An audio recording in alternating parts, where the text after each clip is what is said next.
Welcome back mga kamista sa ating channel. Good morning and good afternoon po sa ating lahat. So mga kamista, meron po tayong panonoodin o bibigyan ng reaction ngayong araw na ito tungkol po ito sa pahayag at research ni Senator Panfilo Lacson tungkol po sa mga tulisan. Tama po mga kamista. Ang akala natin na ang pulis lamang ang matulis. Pero ang katotohanan, mas matulis po ang mga tulisan ng DPWH, lalong-lalo na dyan po sa 1st District ng Bulacan. Ako po ay nanggagalaiti, nagagalit, nasusuklam sapagkat ako po ay isang Bulakenyo. Para po sa kaalaman ninyong lahat, matagal na pong babad ang mga paa naming mga taga-Bulacan. Ang mga paa po namin ay punong-puno na po ng pandemic ng alipunga. Marami pong mga nasisirang kabuhayan sa aming bayan nang dahil po sa kawalang hiyaan ng mga tulisan sa DPWH ng Bulacan sa 1st District. Marami pong kabuhayan po ang nawala doon. Ang mga palaisdaan, ang mga dating taniman. Marami pong kabuhayan ang nasira. Kaya po ako ay nakikiusap sa lahat ng makakapanood nitong aking vlog na ito. Nakikiusap po ako kung po pwede po sana, kung hindi nyo po kayang tapusin ng buo, kahit balik-balikan nyo lamang po sana, para po makita po ninyo ang buong istorya ng kawalang hiyaan ng tulisang mga engineer ng DPWH sa 1st District ng Bulacan. Para maunawaan po ninyo kung gaano po kalalim at kung gaano po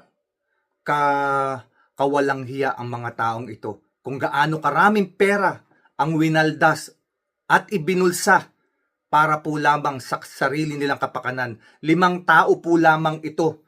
5 tao na saksakan po ng takaw. Saksakan po ng kawalang hiya ang kanilang mga pag-uugali. Mga naturingang mga taga-Bulacan, hindi po sila naawa sa kanilang sariling kababayang Bulakenyo.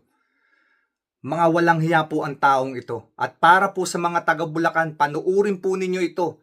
I-share nyo po ito. Marami pa pong hindi nakakapanood o kung may nakapanood man ay kapiraso po lamang sapagkat hindi po binigyan ng tuon o ng talagang panahon para mapakinggan po lahat ng ginawang kawalang hiyaan ng mga taong ito. Kaya po sa makakapanood nito, umpisahan po natin, ipapakita po namin sa inyo ang research na ito na ginawa ni Senator Panfilo Lacson. Maraming salamat po, Senator Panfilo Lacson, sa inyo pong pangunguna sa pag-aaral at pagre-research para mabisto ang mga kawalang hiyaan at kahayupan ng mga tulisan ng DPWH sa Bulacan. Ito po mga kamista, panuurin po natin. Coffin for the summary dismissal and or prosecution of these culprits with a warning that what you are about to see may be hazardous to your health in that it will make your blood boil over the maximum normal systolic and diastolic thresholds. First, how the fruits of corruption are being squandered, albeit partly by these officials, entrusted to protect people's lives and low-lying communities from the devastation caused by typhoons and low-pressure areas. And when I say partly, I do not mean paltry sums of money, Mr. President. Second, how the same officials maneuver and manipulate the processes and procedures involved to collect from unaccomplished or uncompleted, even ghost projects perpetrated by these incorrigible and probably beyond redemption government officials. Unahin po natin ang mga tinaguriang BGC boys. We delve so deeply into the web of corruption involving the culprits behind the notorious Bulacan flood control disaster. Sa lalim po ng inabot ng aming pagsisiyasat, sukdulang nakakarimarim na ang aming nadiskubre. These DPWH officials reached the lowest of the low and the highest of the high in the many corners of casinos across the country. On top of their multi-million peso wristwatches, signature clothes, and sneakers and whatever else lavish lifestyles these 5 erstwhile DPWH officials of the Bulacan First District Engineering Office gained them a moniker, BGC Boys. Not Bonifacio Global City Boys, Mr. President, but rather the Bulacan group of contractors as they have been known to casino employees. Hindi tambay ng High Street sa BGC ang mga ito. Hell Street siguro, Mr. President. At siyempre, nagtatago sa mga aliases ang BGC Boys. Let me do a roll call. Complete with valid identification cards like driver's licenses from the Land Transportation Office, but this is a separate matter to be investigated, my distinguished colleagues. Ang kakasibak lamang na DPWH OIC Assistant Regional Director ng Region 4A at dating District Engineer ng Bulacan na si Henry Alcantara, alias Joseph Castro Villegas. OIC District Engineer ng Bulacan, First District, Bryce Erickson G. Hernandez, alias Marvin Santos de Guzman. Assistant District Engineer, JP D. Mendoza, alias PJ Castro Asuncion. DPWH Engineer 2, RJ Dumasic, introducing himself as a contractor from Sims Trading Corporation with alias Sandro Bernardo Park at Edric San Diego as himself. They may hide their identities, but having spent practically all my law enforcement years conducting intelligence and investigative work, I know criminals when I see them. No matter how real-looking their IDs are, no matter how long they were able to thrive in the shadows, no one can shield them from the day of reckoning that they deserve. Lalong-lalo na kung lagtaran at walang pakundangan na ang pagnanakaw at paglustay ng kaban ng bayan, Mr. President. Base sa mga dokumentong nakalap namin mula sa PAGCOR, malulula tayo sa laki ng halagang naging talo sa kasino ng 5 ito. 950 million in gross losses, Mr. President. Base ang mga ito sa official at validated na record mula mismo sa 13 kasino sa Metro Manila, Cebu at Pampanga. Halimbawa, itong si former Assistant District Engineer at OIC, District Engineer Bryce Hernandez, alias Marvin Santos de Guzman, mayroong combined gross losses sa mga kasino na 435 million pesos. Halos hindi sila nagkakalayo ng OIC Assistant District Engineer niya na si JP Mendoza, alias PJ Castro Asuncion, na may 418 million pesos sa nakabuwang talo sa iba't ibang mga kasino. Ang former District Engineer na si Henry Alcantara, na hindi naman tumanggi na pumapasok at nagsusugal sa kasino, ay nakapagpatalo ng 68,000 pesos, pero bilang Henry Alcantara lamang yan. Ang mas malaking bulto ng kanyang talo habang nagtatago sa kanyang alias na Joseph Castro Villegas ay tumataginting na 36.7 million pesos in gross losses. Hindi rin natin sinasantabi ang milyones na pinatalo ng mga DPWH employees na nagpapanggap na contractors na sina Project Engineer RJ Dumasig, alias Sandro Bernardo Park, na may gross losses na 16.9 million at Edric San Diego, alias himself or as himself, na may losses na 42.4 million pesos. Akala siguro ng mga ito ay maaari silang manatiling multo o incognito. Ito ay isa lamang sa tambak na pagkakamali nila, Ginoong Pangulo. Interestingly, mukhang may kakaibang milagro ang dumapo sa tropang BGC Boys sa isang kasino sa Newport World Resort sa Pasay, kung saan sila ay tumabo ng 100 milyong pisong panalo mula August 31, 2023 hanggang April 4, 2024. Henry Alcantara, 4.7 million pesos. Bryce Erickson Hernandez, 189 million pesos. JP Mendoza, 320 million pesos. RJ Dumasig, 7.37 million pesos. Edric San Diego, 11.7 million pesos. Sinuwerto nga ba sabay-sabay na nanalo ang mga ito, Mr. President? O baka naman money laundering scheme? May report kami at ito ay amin pang binabalidate na peke lang ang pagdeklara nilang panalo. How so? Magpapalit ng cash into casino chips. Pero pag natalo ng kaunti, pupunta sa cashier para mag-cash out at ideklarang panalo ang pinagpalitan nilang chips. Smart? Your guess at this point is as good as mine. Sa Okada naman, may naka-record na one gaming activity mula October 17 to 18, 2022, sina Henry Alcantara, Bryce Hernandez, RJ Dumasig at JP Mendoza, na kung saan, maliban kay Henry Alcantara na nanalo ng 301,000 pesos, umuwing talunan ang ibang BGC boys dahil sa total losses na 1.75 million pesos. Mr. President, let me show you the record of cash to chips and chips to cash transactions of the BGC boys sa mga kasino na pinasyalan nila mula taong 2023 hanggang 2025. Henry Alcantara, alias Joseph Castro Villegas, cash to chips, 1.1 billion 428,170,000. Yes, Mr. President, you heard it right, my dear colleagues. B as in billion, hindi M or million. Cash to chips, 997,765,000 pesos.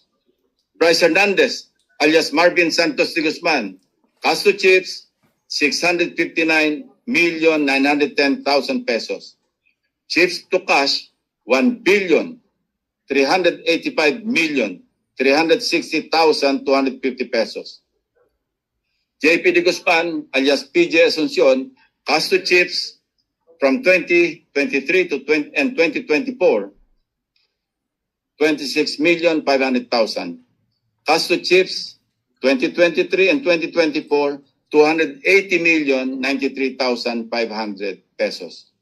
In this regard, my office has submitted their names and aliases to the Anti-Money Laundering Council since casinos are covered persons under the amended Anti-Money Laundering Act. Hindi pa po dito nagtatapos, Mr. President, ang kanilang mga kabulastugan. Sa aking naunang privilege speech noong August 20, 2025, nauna ko nang nilarawan base sa aming sources ang mag-among sina Alcantara at Hernandez na may parehong level ng pagmamahal sa pera. Itong si Bryce Hernandez, nagkalat na nga ang kanyang mga larawan sa social media dahil sa kanyang kabulastugan. Aba, hindi man lamang nahiyang pumasyal-pasyal sa isang kasino sa Metro Manila hanggang noong September 1, 2025. Habang nag-i-hearing ang Senate Blue Ribbon Committee, si Bryce nasa isang kasino nagsusugal. Ang ibang BGC boys may record pa hanggang noong nakarambuan ng Agosto sa paglalaro sa mga kasino. Sumatotal, habang lubog pa rin sa tubig baha ang mga taga-Bulacan dahil sa mga pangungurakot na mga ito at kahit booking na mismo ng Pangulo ang kalokohan, sige pa rin ang pagpapasasa ng BGC boys sa pagwawaldas ng pera ng taong bayan.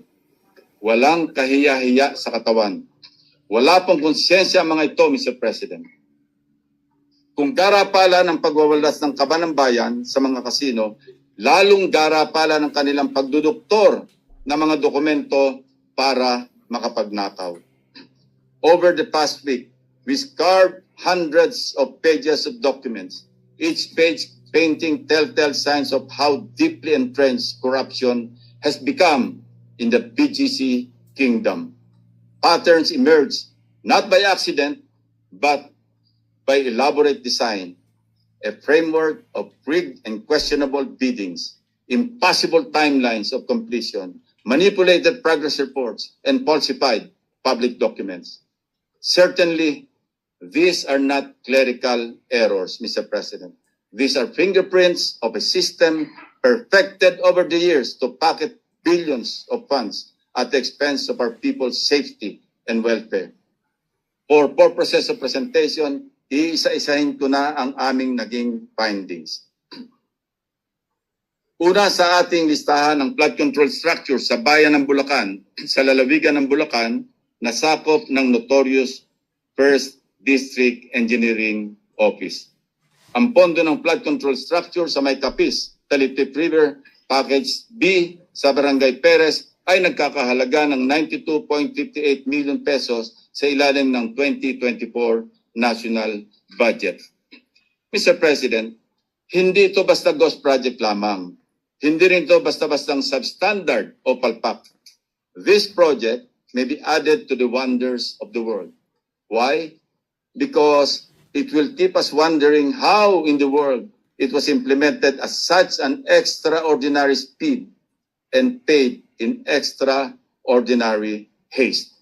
Imagine, Mr. President, December 17, 2024, nang mai-award sa Sims Construction ang proyekto. May notice to proceed na agad ng sinundang araw o noong December 18, 2024. Matapos lamang ang 2 araw o noong December 20, naningil na agad-agad ang Sims at nagsumiti pa ng 46.05% completion rate na nagkakahalaga ng 42.63 million pesos para sa kanilang unang progress billing. 2 araw, Ginoong Pangulo, halos nangangalahati na agad sila sa accomplishment. May pambihirang talento at unusual speed pala ang mga taga-Sims Construction. O baka may magic, Christmas magic, dahil magpapasko na.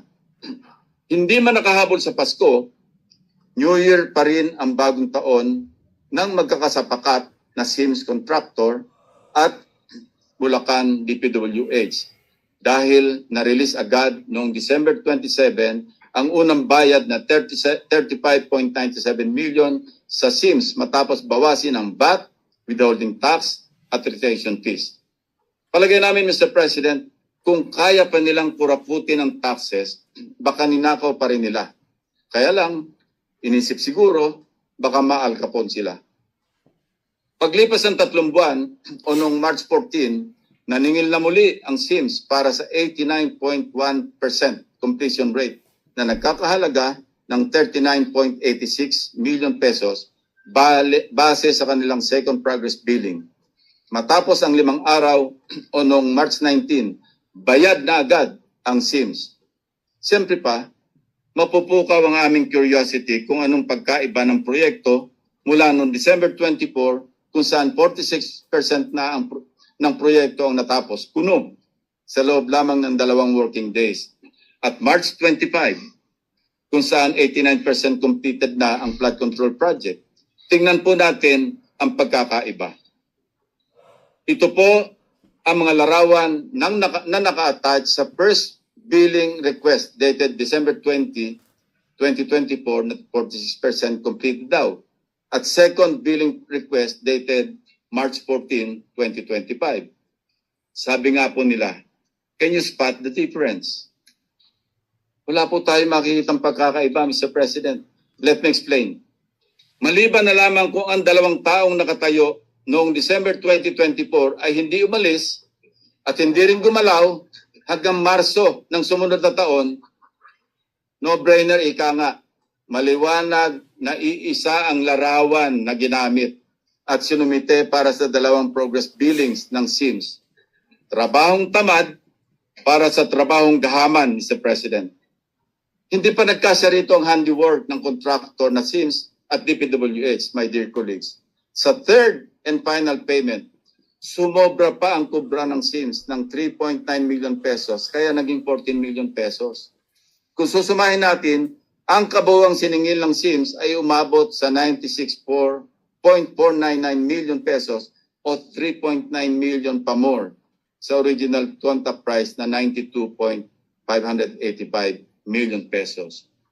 But lo and behold, aprobado ito, certified, checked, and reviewed by the BGC boys na sina Project Engineer RJ Dumasig at JP Mendoza.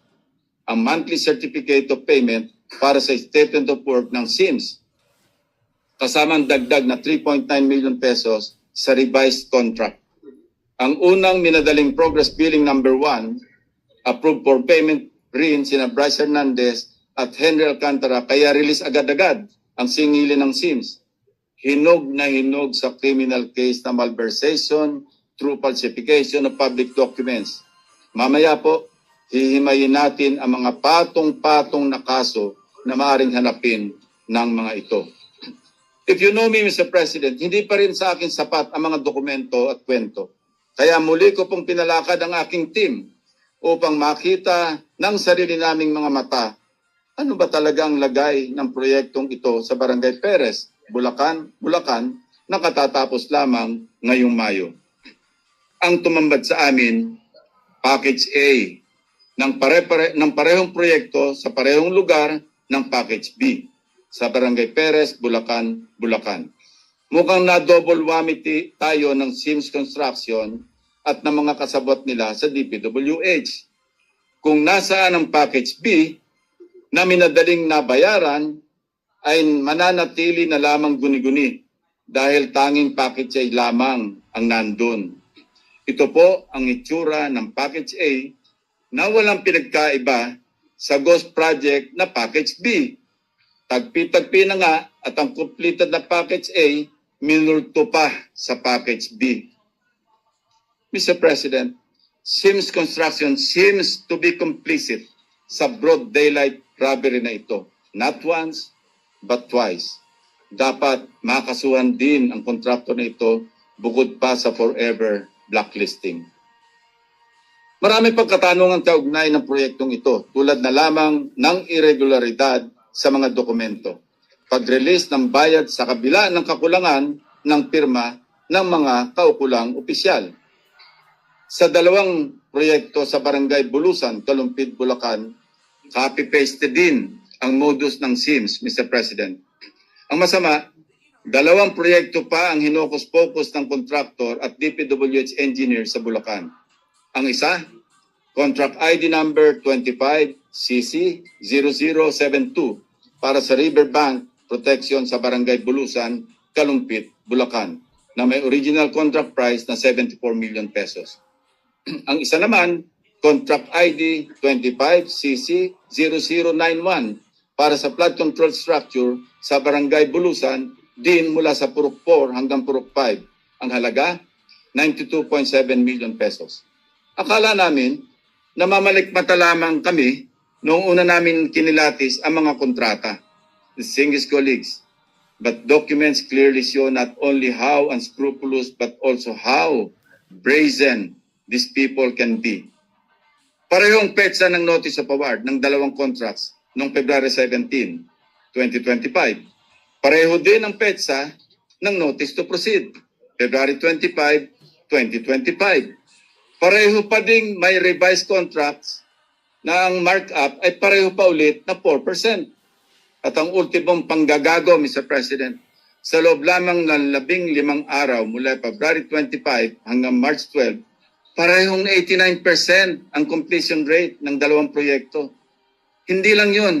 Siyempre, sabay din ang singil ni Sims para sa second and final payments noong April 4, 2025. Fully paid ang parehong proyekto na sa parehong araw din noong April 22, 2025.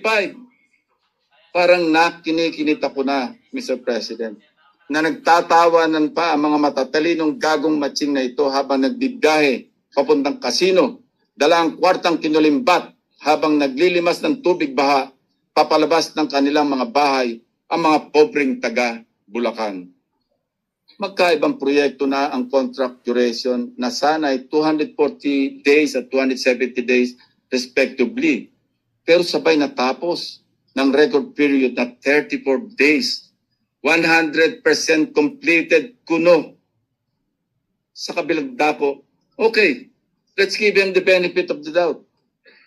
Baka nga naman 100% o 100% na lakas ang binigay ng Sims kaya natapos agad-agad at sabay pa ang dalawang proyekto.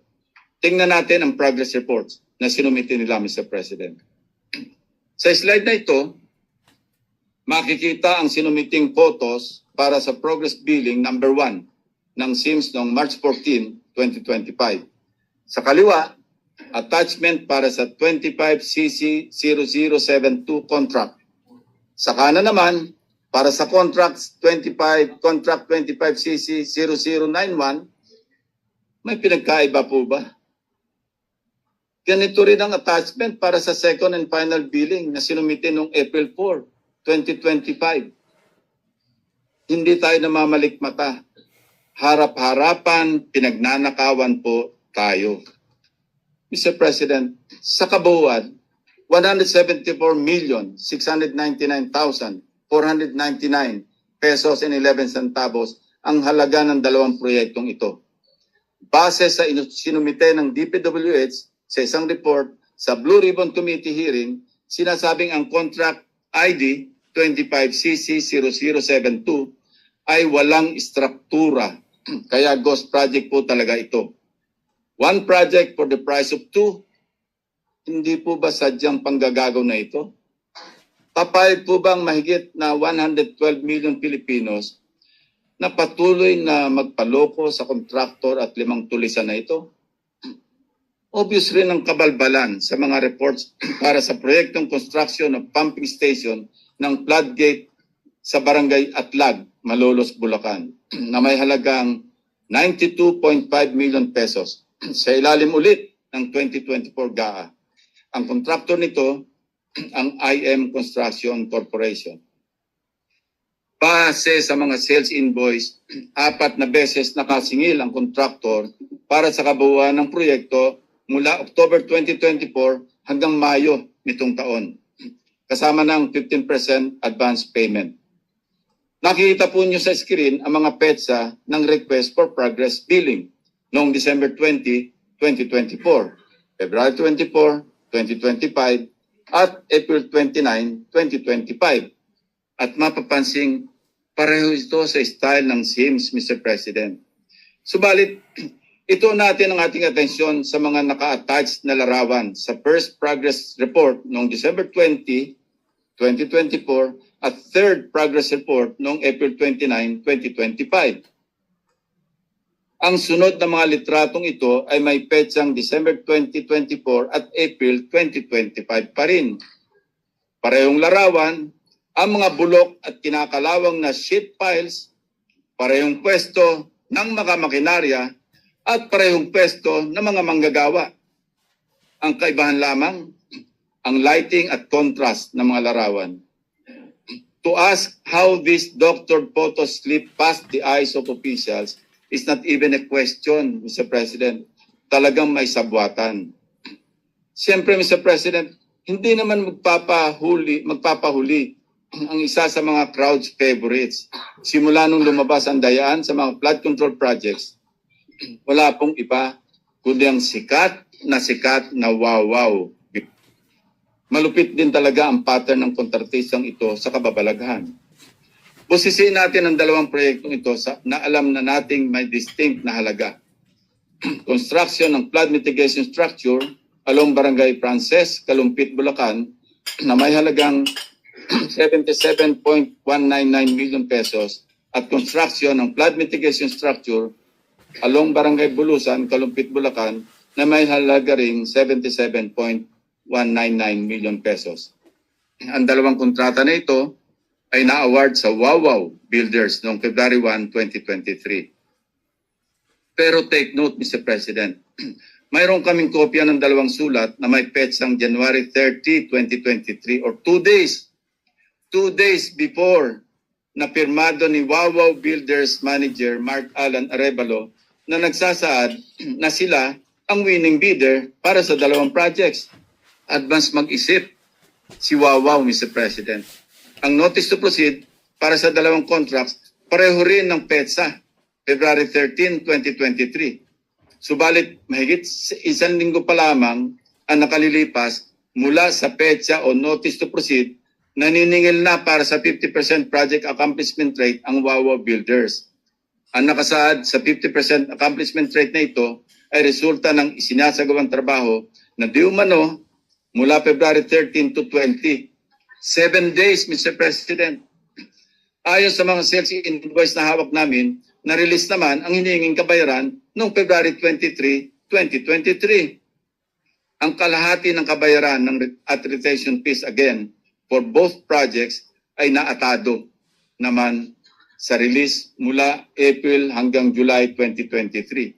sabay rin ang mga petsa ng bayaran kung saan hindi rin nagkakalayo ang mga halaga. Ang 50% ng proyekto isinagawa ng 7 araw.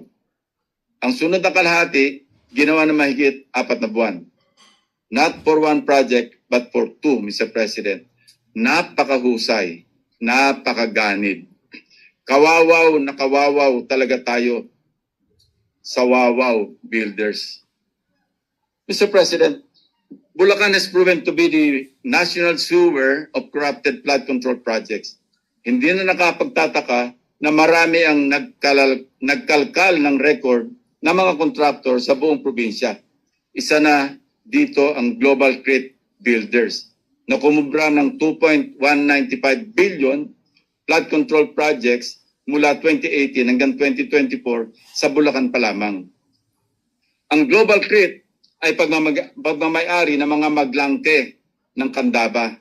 Si Mayor Rene Maglangke ang presidente noong 2024 na kung saan may mga kontrata na siya mismo ang pumipirma na dapat sana ay nag-divest siya.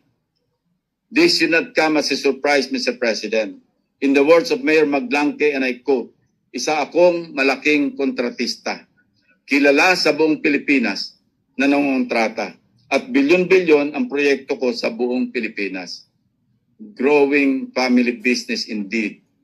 Pero hindi pa dito natatapos ang kwentong pamilya, Mr. President. The web of family names reveals a web of stories. Ang mga Maglangke rin ang may-ari ng MBB Global Properties Corporation na siya namang nagmamay-ari ng Windham Garden Hotel sa Clark, Pampanga na itinayo sa halagang halos 1 bilyong piso.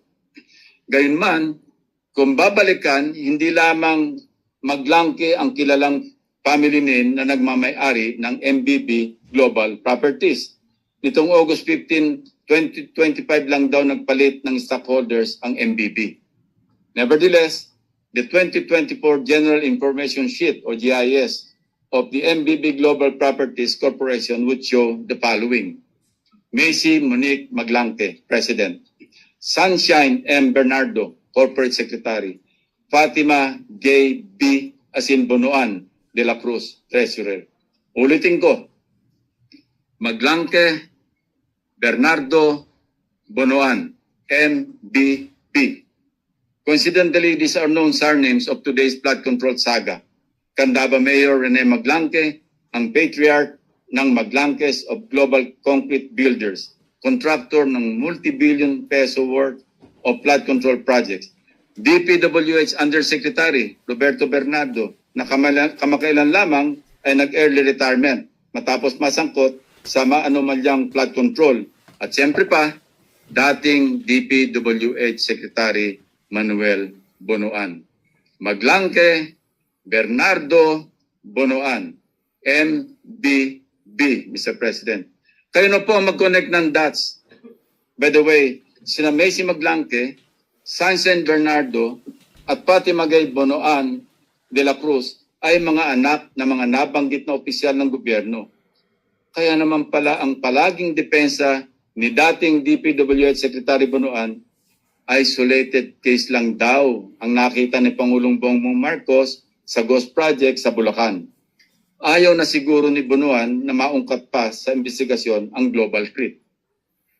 Saan ba hantong lahat na ito, Mr. President?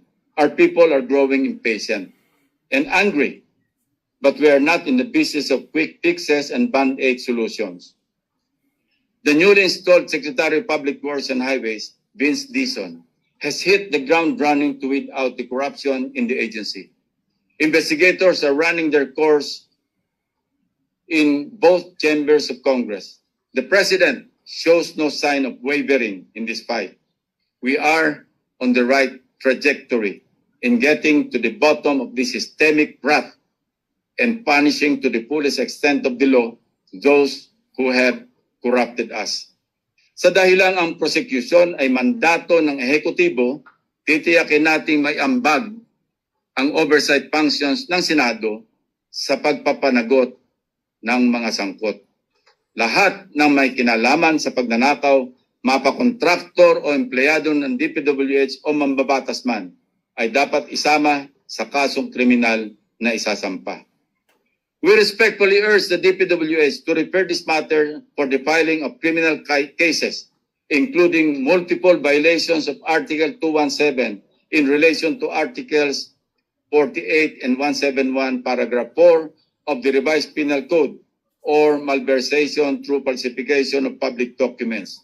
For one, the falsification of documentation, particularly the use of manipulated photos in contractors' progress billing reports, later certified by DPWH officials, is a blatant violation of this provision. Mr. President, even if we do away with said complex crime and file cases for malversation alone, kung ang tampok na halaga ay higit 8.8 million pesos, reclusion perpetua o pagkakakulong ng 20 years and 1 day to 40 years ang parusa. Next is the prosecution for violation of the Anti-Graft and Corrupt Practices Act, Republic Act 3019, Section 3E, causing undue injury to the government or giving a private party unwarranted benefits, advantage, or preference through manifest partiality, evident bad faith, or gross inexcusable negligence. And Section 3G, entering on behalf of the government into contracts manifestly and grossly disadvantageous to it. And Section 8, in relation to Republic Act 1379, unexplained wealth. We also strongly endorse the filing of charges for violation of Republic Act 7080 or the Anti-Plunder Law, Mr. President. Sapat naman pong basihan ang nakakapangilabot na laki ng halaga ng mga anomalya sa flood control. Bilyones po ang pinag-uusapan nating nauwi sa ghost projects. Ang marangyang pamumuhay ng mga sangkot na opisyal ng DPWH at ang daang milyong kaya nilang ipatalo sa mga kasino ay kabilang sa magpapatunay sa paglabag sa batas na ito. These facts show that the accumulated ill-gotten wealth has undeniably breached the minimum threshold for plunder, which is 50 million pesos. Dahil ang bawat isang manumalyang kontrata ay isang hayagang paglabag sa batas, malinaw po na natutugunan nito ang requirement ng Anti-Plunder Law na nagsasaad na ang ill-gotten wealth ay dapat nagmula sa paulit-ulit o serye na mga gawain upang makaipon ng yaman sa pamamagitan ng pandaraya. Mr. President, we likewise detailed the infractions of the BGC boys in connection with their gambling spree.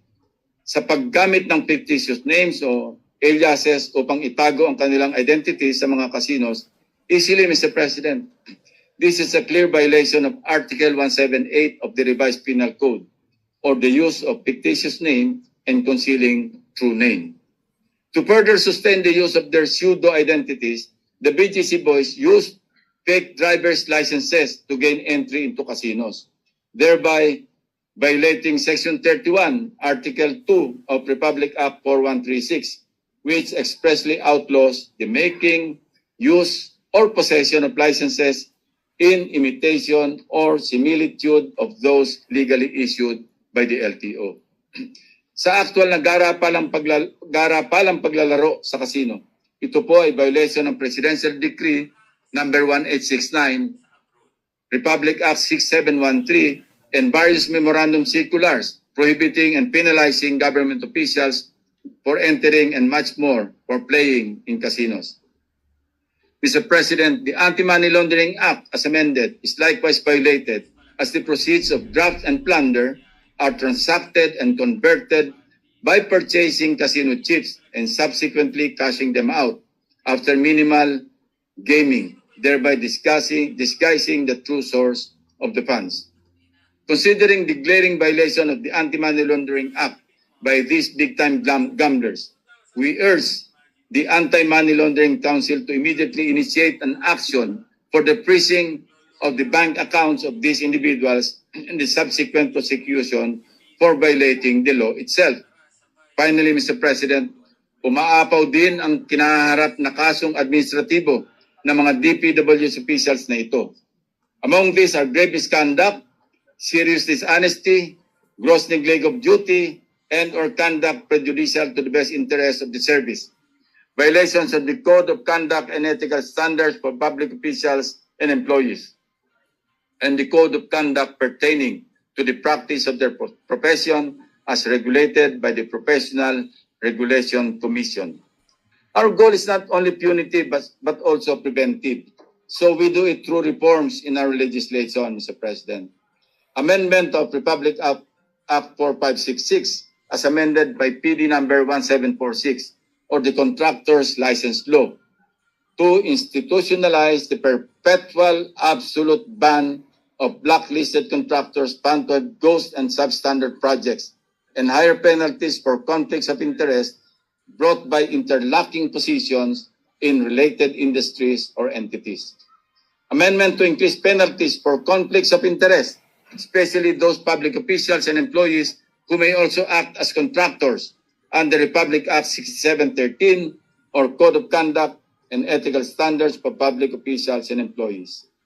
Transparency initiatives in the budget process and accountability measures in the planning and budgeting of infrastructure projects.